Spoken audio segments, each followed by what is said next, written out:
Did August seem like a super long and crazy month for anybody else? Because it definitely did for me. Nevertheless, today is the last day of August. I'm going to be posting this video on September 1st, and I'm going to steal an idea from Christy / Victoria / whoever one of my friends came up with this first. I'm going to make a TBR and wrap up video in one. I had stopped doing TBRs, but frankly, I've just straight up committed to enough things that it's going to take up the whole month, probably. Especially with the rate of books that I've been reading recently, there's no way I can add anything else, I don't think. But before I get to my TBR, let's talk about what happened in August on the channel. First of all, can you believe that I finished Breaking Dawn in August? I had already made a video and sort of filmed everything for the first half of Breaking Dawn, but then I actually finished the end of Breaking Dawn at the beginning of this month, and so I made a Breaking Dawn Part 2 video where I read the second half of that book and then I watched the movie, the Breaking Dawn Part 2 movie. That stuff is up there, and then I finally got to Midnight Sun, and for those who have not been able to check out my Midnight Sun review,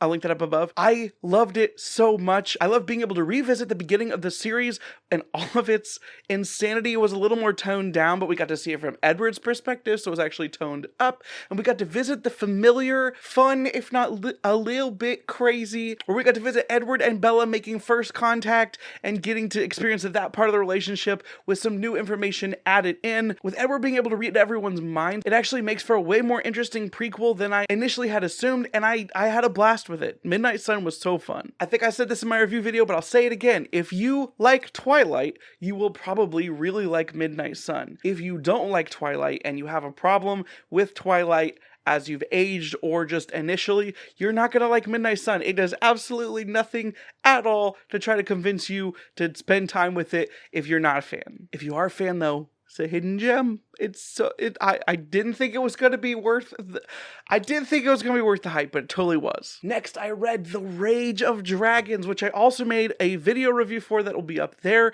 But Rage of Dragons is Evan Winter's debut novel. It was awesome and amazing, and it is action-packed from front to back. It kind of doesn't slow down at all. And in that book, we got to experience the revenge-fueled rage quest, where the main character just has to become good enough to kill the people he's mad at. Along the way, we meet interesting characters and we get a lot of world building, but frankly, it's just a bunch of fighting and training. And it's very good, very cool, has a pace unmatched by any other book that I've read recently. I highly recommend it if you are into extremely violent fantasy books. This month's buddy read over on my Patreon was Assassin's Apprentice, which I also just posted a review for. Assassin's Apprentice being the first book in the Farseer trilogy, which is like the first book in Robin Hobb's major thing. It was my very first experience with Robin Hobb, and I really loved it. As a contrast to Rage of Dragons, this one was a lot slower. It was a lot more toned down. There was essentially no action, and it was all focused on very specific character development and politics,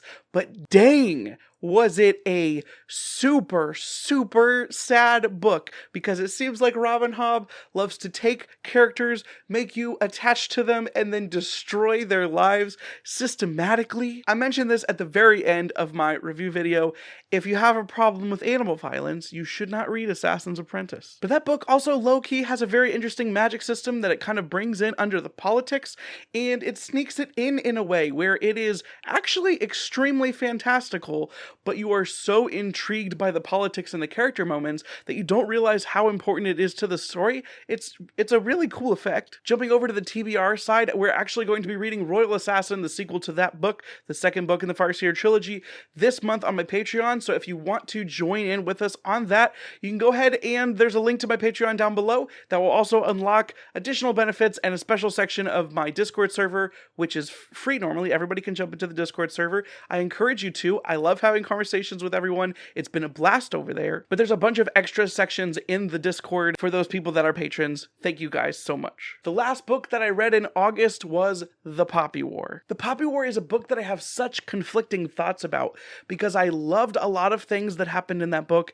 and I also very much had I had a huge disconnect with the book. I never connected with the characters, and while I thought the story was interesting, I felt the tone was all over the place. One of the criticisms I see people level against that book is that they felt like the book is extremely YA, and I understand what they mean by that, but I'm actually planning on making a review video for that this week, hopefully, where I'm hoping to be able to break down what most people mean when they think that the Poppy War is YA, and try to explain the things that really made me not connect with it, while also kind of praising the cool things about it. Poppy War, super conflicted about it. I own the sequel. I was not in a hurry to immediately jump into it because I had other things that I wanted to read. Speaking of other things that I wanted to read and the craziness that's going on, we are in new release season for books, which for a lot of people, that doesn't matter. It shouldn't matter necessarily for most people, I think. But I have been so interested in video games and music for so long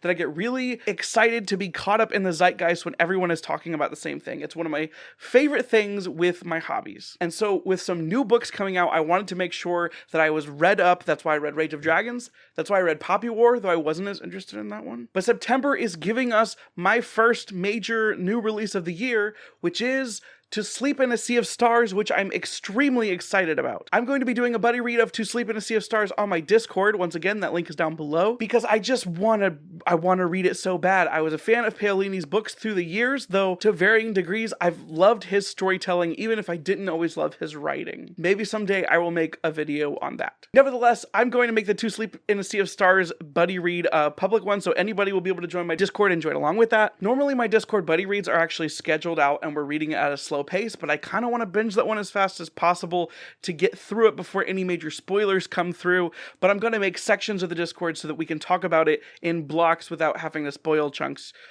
I hope it'll make sense when we get there, but I'm very excited for To Sleep in a Sea of Stars. I've watched a lot of the pre-coverage for this book, but I also didn't really want to know that much about it, except I think it is a first contact book and a super sci-fi book. I also know that the audiobook is read by the actress who plays the female Shepard in the Mass Effect games, and her voice is extremely good. So I will be picking up the audiobook as well as the ebook for that to try to get through it as fast as possible to talk about it with all of you over on the Discord. Next up, I have been teasing it for a long time. It's been a long time coming, but the time has come for me to start Mistborn. I've already started it, but I'm hoping to finish it in September. Everyone and their mother has recommended Mistborn to me. I'm sure that I'm going to love it. I love Brandon Sanderson's other books that I've read. The Cosmere is extremely interesting to me. I would like to have as much of the Cosmere read before Rhythm of War comes out as humanly possible. So I've started Mistborn. So far, so good.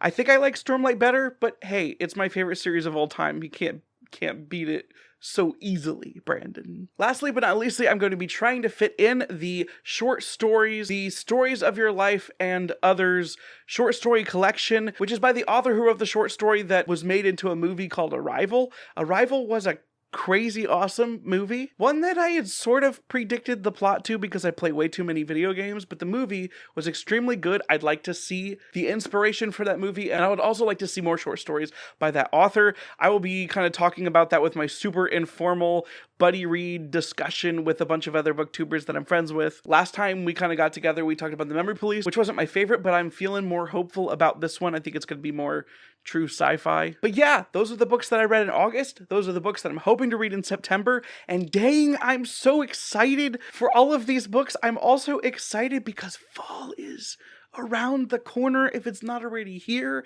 We had a big weather shift this week, and I'm hoping this is the last time we have the insane heat. It's getting down to the 50s at nighttime. The pumpkin spice latte is back. And yes, I'm just as basic as everyone else. Fall is my favorite holiday. I love everything about fall. Pumpkin smells, haunted houses, Halloween, my birthday, Thanksgiving, everything about fall is my favorite. So I'm extremely excited. I hope that you all are excited with me. I hope that you all are experiencing fall. For those of you that live in more heated and traditionally desert climates, you probably won't even be getting cooler weather in September. That sucks for you. What are you guys looking forward to read in September? Are you guys interested in the To Sleep in a Sea of Stars buddy read? Please let me know in the comments down below. Like this video if you liked it, and if you would like to see any of my progress updates for these books that I'm reading or anything else I have to talk about story related, please remember to subscribe to the channel. If you hit the bell icon, you'll get notifications anytime I post a new video. I love you all so much. I'll see you later this week. Bye. How in the world did I talk about Twilight for like 6 or 7 different videos, and I never made a joke about the song Heartbreak Warfare, like my freaking favorite John Mayer song.